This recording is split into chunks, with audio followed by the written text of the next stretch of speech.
Get your photos edited in my edit shop.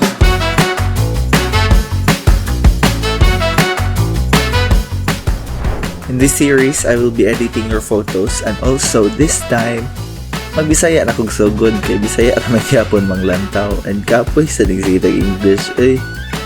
Very. Oh, I'm so sorry.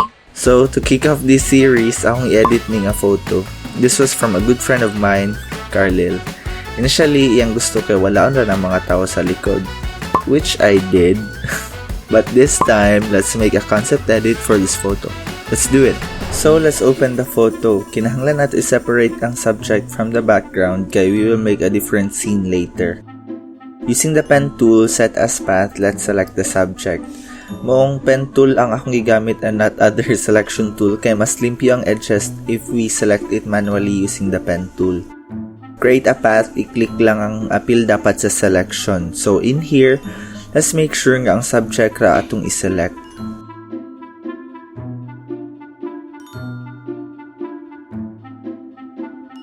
Then, human og create a path, just right-click and choose Make Selection. Then, separate the selection to a new layer and send the subject to our canvas. Now, let's create the scene. We need this cliff para sa atong edit, so ato asa ning pangtangtangon ni mabayhana kay pangtangtangon man jud ang dili kinahanglan.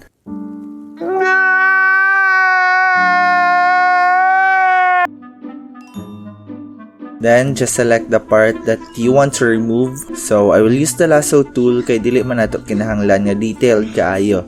Then, let's go to edit and choose content aware fill. So, iyang buhaton kay analyze sa Photoshop ang photo para iyang i-fill atong kinahanglan walaon. Then, limpihan lang ang edges aron dili kay halata. Then, kay ang cliff ra man jud atong kinahanglan, tangtangon na nato ning background. Then, let's flip this one horizontally kay naatay ibutang diha sa pika side later.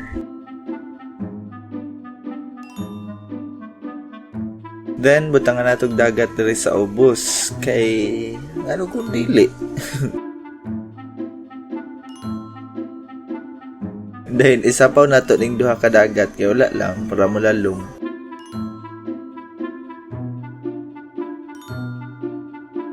Then, edit the skies pod para marag magical ang dating.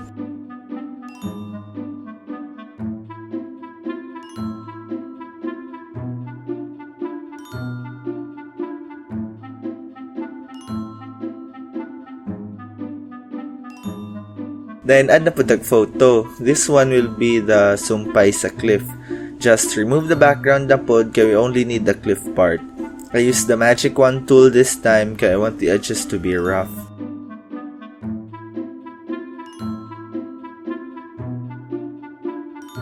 Now, atong i-balance ang color sa mga photos kay lain pud og lain sa color.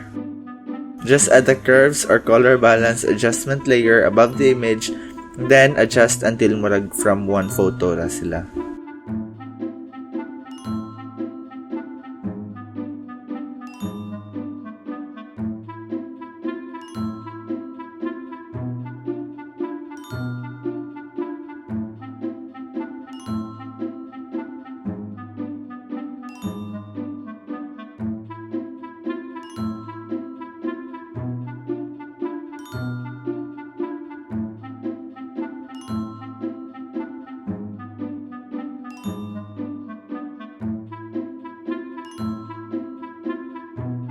Then, let's add some rocks diri dapit kay para na ay dating.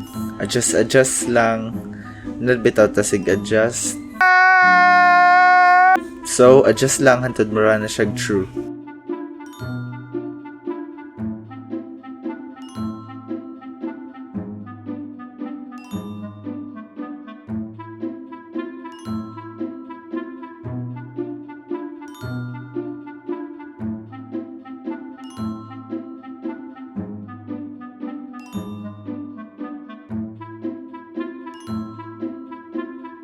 Dayon, mag-add dire og castle.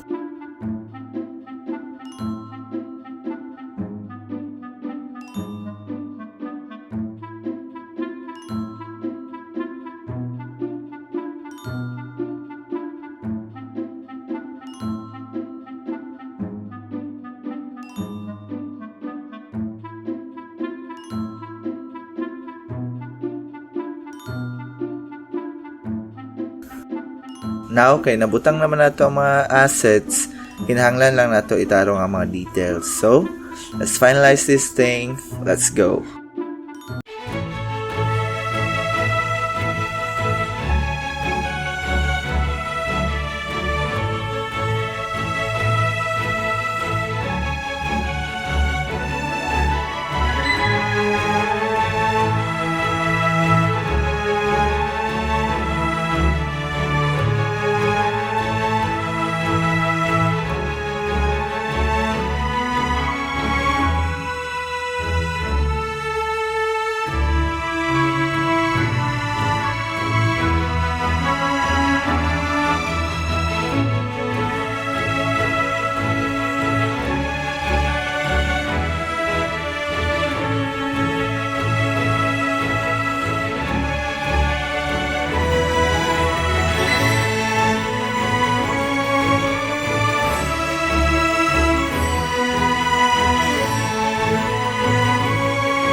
And that's it. So my idea was to put her into a place which is something dreamy, and I guess na-achieve raman sad.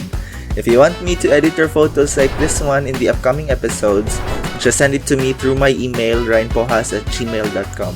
Preferably kanang tang high resolution para rin dun sa result. If you enjoyed this video, like pod. Sige na. Like po. If you are not subscribed yet, sige na. Ay naglangan. Sige na. Go. Ay nagkulaw. Bitaw. I hope you enjoyed this video and see you guys next time.